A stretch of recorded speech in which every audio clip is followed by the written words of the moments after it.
Hey, Phil, congrats on the win, man. Thank you. Overall assessment of your performance, you pretty happy about that one?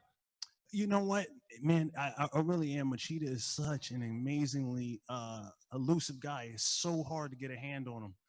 I mean, I remember watching him fight Shogun Hua, well, twice actually, and man, he just frustrated Shogun. And Shogun's one of those guys. He swings hard, and Shogun just could not get the movement. He couldn't get him down, and he got Machida got the first win over him. You know, and that's what it's just he's just one of those guys. It's very frustrating. And now you have 2 wins over him. And I know they talked to you in the cage about a potential, a lot of people thought that was a number 1 contender fight. So for you, you seem like you're really warming up to the idea of getting another crack at Mr. Nemkov. Oh, yeah. I mean, absolutely. I mean, I feel like that makes a lot. I mean, he can fight whoever he wants to fight, but I know deep down inside, the champion wants to fight that guy who was right on his ass. So, yeah, I mean, I want that fight, and I know he wants that fight. Yeah, so Yeah, I mean, when Vadim Nemkov beat Bader, I mean, it seemed even more obvious that you had an even greater chance of getting into the title picture. When that fight happened and Bader lost, did this fight take on even more significance? Because beating Lyoto twice still means a lot, but did you know, like, if I beat him, it makes just too much sense. I'm going to get the title shot next. Man, just getting out of the cage with your head on your shoulders after you fight Lyoto is that's its own victory, man. You don't want to oh, this fight means more because then you can fight that. No, just beat Lyoto. He's no small feat. I remember I talked to you after the Vadim loss, and you talked about how in that 3rd round you had realized, man, I could have went for takedowns a lot earlier. Yeah. I could have had him in the positions. Now that fight seems that much closer and much more obvious, is it like, has it been something that's stuck in your craw for so long, and you feel like I'm finally gonna get to scratch that itch that I've wanted to for a few fights? Absolutely. Winning fights is awesome. It feels great. I mean, it's what I work for. But losing fights is what really motivates me in the gym. That's what keeps me grounded in my pursuit to get better. And dare I say perfect, if that's even attainable. But that's what keeps me moving. That's what keeps me moving. So I think about those losses, even different exchanges and positions that I lose in coming out of a victory. Congrats on the win, Phil. You've beat some huge names throughout your career, but when it's all said and done, you look back at it, is Lyoto Machida, is that the signature win that you could say thus far that you've had so far?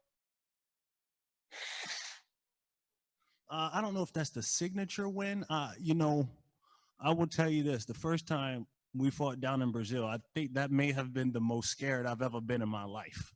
Like the stadium was like, it was electric, and I'm fighting a national treasure, and they were not huge Phil Davis fans until after the fight. So, I mean, that's putting it very lightly. It was a very hostile arena. So, that's definitely one of the moments I look back on and say, man, that was awesome. So was the Teixeira fight. So was Liam McGeary. I think about right here at Mohegan, winning that title. That was a super special night. Within 48 hours, I won a world title and had a baby. So it was an action-packed weekend. Yeah. Obviously, the goal is to win the belt here, and Nemkov makes sense to be next. But is there a part of you that wants to take on Bader? I mean, you've lost to him twice. You really want to scratch that itch and get in there and get a win? Absolutely not. You gotta let know when to what's that saying? Let sleepy dogs lie. Or my grandma would say, that dog don't hunt. So we're just listen, it's good. You got me. Moving on. Congratulations on the win, Phil. Just curious to know, was that the fight that you planned to fight? Did everything go according to plan, or was there anything in the cage that was new that happened for the moment? I expected to be able to, the hard thing, man, Machida, he was he was in shape, man. He was very much so in shape, and normally he slows down kind of in the end of the second and third, and man, he really didn't. He was able to. You got to be able to like capitalize on his footwork, and I'm constantly adjusting. He's constantly adjusting. And if you get someone to be able to relax their footwork long enough, I can go for a takedown. I can set up a big right hand or a right kick. And we were just constantly jockeying for position. And, man, that's what I expected, but not for as long as I expected it. And when they read that it was a split decision, did you figure for a moment, did anything cross your head, oh, no, I'm going to lose this fight? Let me tell you something. Not in Mohegan. Let me tell you. I've been here. It was my fourth fight here. We're gold here. I'm gold here. They know me here. Yeah, this arena. It's awesome. We'll take a couple from the internet, starting with Jay.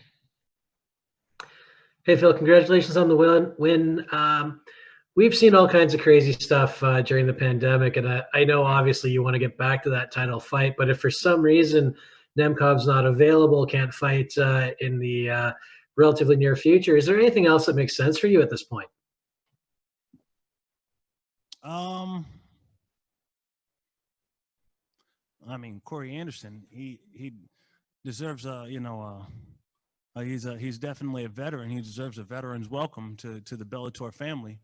But that will be something to talk about, maybe and only maybe, if Mr. Nemkov isn't available. I mean, other than that. Fair enough. Congratulations. Thank you. Kevin? Hey, Phil. Congrats on the victory again. I don't know if you've been keeping track, but one of the key things that I've noticed is in your amateur and professional career so far, you have not been finished. What do you atone to, keeping that record and keeping your chin strong and, just focusing on, completing the full fight? I have not been keeping record of that, actually. Thank you. Honestly, I try to always have good head movement and, be in control of the exchanges. Yeah, it's as simple as that. I don't mind trading, but you want to be in good position when it happens. Otherwise, you end up taking more damage than you need to. I feel like once or twice in my fight career, I got cut, and cuts look bad to judges. So that can cost you. So I just want to be smart in going into my exchanges and pick high percentage shots. Don't give up my chin. That's another good one. Giancarlo? Hi, Phil. Congrats on the win. Earlier today, Scott Coker made the big announcement that Bellator is going to be moving from Paramount to CBS Sports. Just want to get your thoughts on that, on Bellator moving now to a sports network, and what do you hope that does for you and Bellator's brand going forward? Man, that's big news. Moving up to CBS Sports. Man, it's just an amazing opportunity for the entire Bellator family, for all the fighters here in our stable. Just continuing to raise the visibility of all of our fighters. We have some of the best fighters in the absolute world. I'm not just saying that because the fight here. I say it because it's true. And the more we get our fighters in front of a greater audience, the world will be able to see that. And man, we're just on a snowball's track to keep gaining more momentum. Thanks, Phil. Mm-hmm. Connor? Hey, Phil, congrats on win. Thank you. You and Lona, in the lead up to this fight, we're both talking a lot about how, you both were very different from the first meeting up to this point. But, talking about this rematch with Nemkov, how different do you feel from the first time you fought him? Man, you just set up what's the date? What's the date of this fight, this rematch with Nemkov? It's going to happen, isn't it? I don't know. Yeah. So what's going to be different this time with me and Nemkov? Is that what you're saying? How much different do you feel you are from that first meeting? Definitely better, but nothing crazy. I mean, that was what, year and a half, something like that. Definitely better, but nothing crazy. Yeah. What I would look to do with Mr. Nemkov is be in the absolute tippy top best shape of my life, and work on absolutely winning that first period, the first round at all costs. I know that I can outlast my opponents, and I just need to put that exclamation point on all of my performances.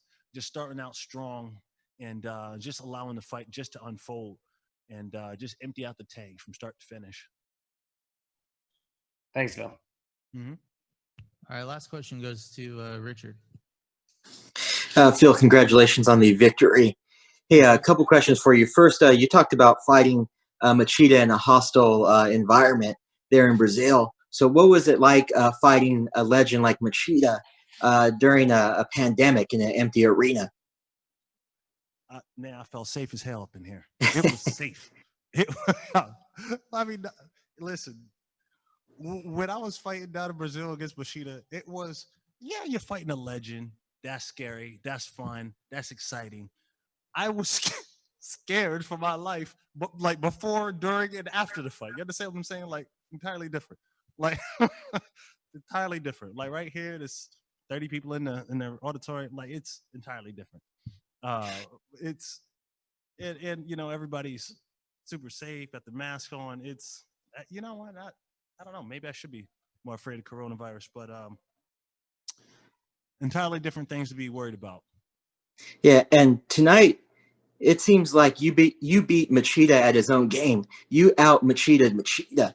What point in the fight do you really feel you were gaining control and really dictating the pace? You know, again, it's all about angles and footwork. Where Machida does unbelievably well is when guys neglect to understand the angles, and they just get too frustrated and rush in. He'll take your head off either with a straight left hand, or he'll do his, you know, jump knee, or he'll just, I mean, he has great knees to the body. He has a really wide range of things that he does when he catches you coming in and out of position. So the typical rule when a right-hander is fighting a left-hander is to make sure your foot is outside of their foot when you attack. That's general rule. So as I'm fighting him, he fights a little bit wider and kind of angles in, and it's very inviting. You know, in fighting you have these rules, and then when people break the rules, you know, it. When people break the rules, like he kind of is, he's setting himself up. He's inviting me to come in with a big right hand because he's so great at countering. So, you know, for me, it was just getting the corner, getting around the outside of his lead leg. And then from there, just staying as busy as I possibly can. If he decides to go inside my foot, then fire off a right hand, fire off a right kick. Really stay active on my right side as soon as I notice he's out of position. And whenever possible, kick his lead leg and kind of force him to be out of position. But again, he's quick, and he sees the same thing I do, so he's rarely out of position, way more so than you know, any other guy. Thank you, Rich. All right, great. Thank you so much, Phil. Congratulations. We will see you all tomorrow night for Bellator 246. Have a good evening. See you tomorrow.